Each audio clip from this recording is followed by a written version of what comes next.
Thank you very much for this chance to talk about this work stream. So my name is Marion Hetherington. Unfortunately, Janet Cade can't be with us today, and so I'm a bit of an imposter because I'm a psychologist and she's the nutritionist. But I wanted to talk a little bit about why we think the first 1,000 days is so important. And although Linda earlier talked about working with newborns and after birth, still I think Marlies mentioned a lot about antenatal care, and certainly Anne mentioned also start early. So for nutrition, it's really important that we think about what mothers are eating for the benefit of mothers, but also for the benefit of the growing fetus. And in fact, as a psychologist, I can tell you that in the final trimester of pregnancy, the fetus is experiencing flavour. So all of the diet of the woman are coming in to help the baby grow and to have their brain developing and their body developing, but also they have the opportunity to actually smell and taste. In the final trimester, they drink about 1 litre of amniotic fluid a day. So whatever has been consumed by the mothers is experienced by the fetus. Then from birth to 6 months, breastfeeding is absolutely crucial. Anne mentioned all of those connections that are being made in the brain at the time of development. And that first 2 years, 80% of those connections are made. Nutrition forms the substrate for that development. So it's important that women are eating well and the infants are breastfed if possible. And if they're not breastfed, that they're still supported with mixed feeding and with formula feeding. And then from 6 months onwards, there's the transition towards the family diet. And eating well is a challenge, particularly in disadvantaged groups. And I'm going to talk a little bit about vegetables because that's my passion, because vegetables are very important. Now, I'm talking about this also because good nutrition means that in later life, children will be better learners. So it's not just in terms of health and well-being, but their capacity to learn is also based on nutrition. So eating well in pregnancy is vital for the mother and for her developing fetus. Babies have their first experience of flavour in the womb, and we know this because when we give mothers flavours in the final trimester, the newborn baby will orient towards those flavours. They will orient towards familiar odours or familiar flavour, taste and smell that they've experienced in utero.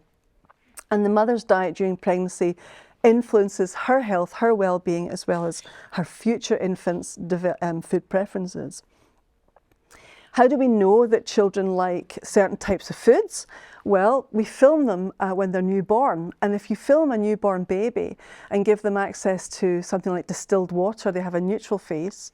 But if you give them sucrose in solution, they have a positive affective response to sucrose in solution because sweet preference is innate, because breast milk is sweet. So the infant already likes sweetness. They don't have to learn about sweetness because they already like it. They're hardwired. But they're also programmed, if you like, not to like bitter. So the first facial expression of an infant given a bitter taste, like quinine sulfate, is to have a gape, and they want to get rid of it. So this picture, number 5 there, you can see the gape. And that gape is shown in other species. So this is a programmed dislike of bitter. So if you want children to eat bitter vegetables, they're only going to be able to do that through experience and through exposure. And here we have the face of a child just trying, I think it's green bean for the first time. And you can see that there's a kind of disgust response or dislike response. But with repeated exposure, that transitions into pleasure. And so we have a research experience with looking at exposures, and the more children are exposed to bitter vegetables and a variety of vegetables, the more they're likely to accept those. So our research is looking at diet and nutrition in pregnancy. That's Janet's area. My area is looking at solid food introduction and using a vegetable first approach. So in this particular project, we're thinking about the importance of food and nutrition in early life. I've just mentioned the vegetable first approach, which is about trying to encourage children at 6 months. There's a window of opportunity because they don't know what to expect. So if you give them something like a green bean, it might be disliked initially, but with repeated exposure, it will be accepted. And something that really struck me about the centering care approach is the idea of experiential learning, because it's experiential learning that allows children to become more familiar with foods like vegetables. And partly that might be done through taste exposure, as I've just mentioned. It might be done through storybooks and talking and discussing about foods and fruits and vegetables in particular. And we've used storybooks with finger puppets to try to get children to understand what these different vegetables are.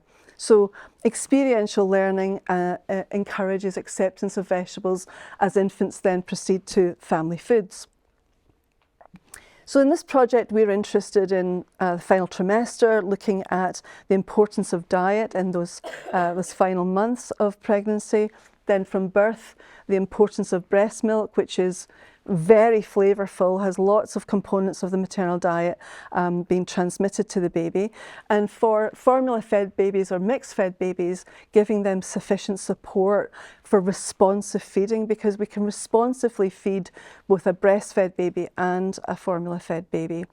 And then thinking about the child's communication in early life at 6 months. They may show adverse facial reactions to the food when it's first provided, but with familiarisation that becomes an acceptable vegetable. It might take 12 times if it's something like a green bean, but it might be less times if it's something sweet like a carrot.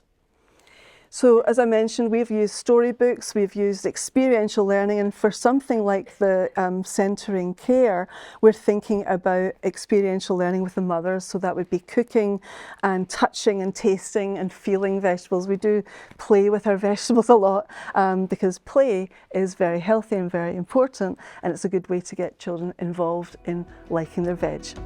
So thank you very much. That's what we're interested in doing.